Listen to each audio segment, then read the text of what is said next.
Selanjutnya ada komunikasi antar teman. Perangkat lunak client dan server biasanya berjalan pada komputer yang terpisah, tetapi satu komputer juga dapat digunakan untuk kedua peran tersebut secara bersamaan.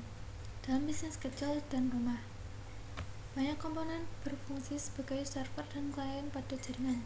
Jaringan ini disebut dengan jaringan peer-to-peer.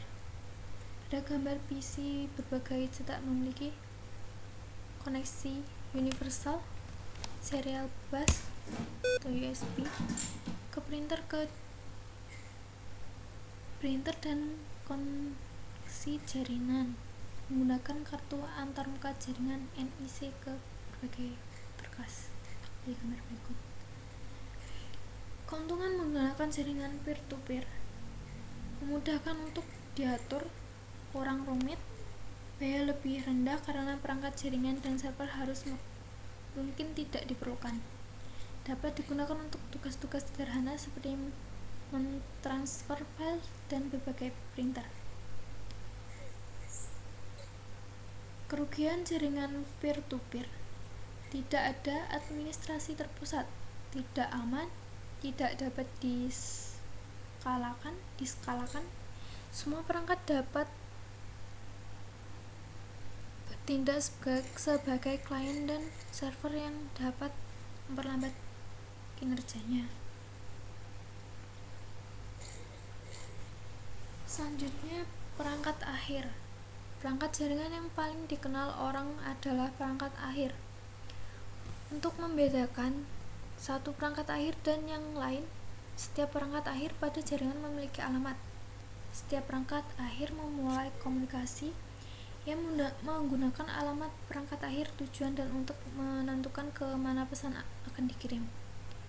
Perangkat akhir adalah sumber atau tujuan pesan yang dikirimkan melalui jaringan.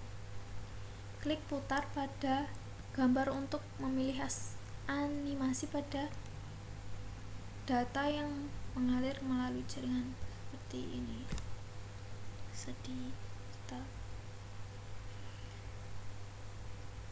Selanjutnya, perangkat perantara. Perangkat perantara menghubungkan perangkat akhir individual ke jaringan. Perangkat ini dapat menghubungkan beberapa jaringan individual untuk membentuk jaringan internet.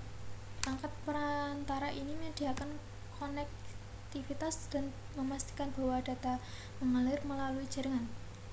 Perangkat perantara menggunakan alamat perangkat akhir tujuan bersama dengan informasi tentang interkoneksi jaringan untuk menentukan jalur yang harus diambil pesan melalui jaringan.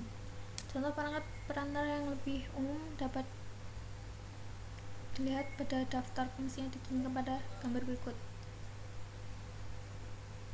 Perangkat jaringan perantara melakukan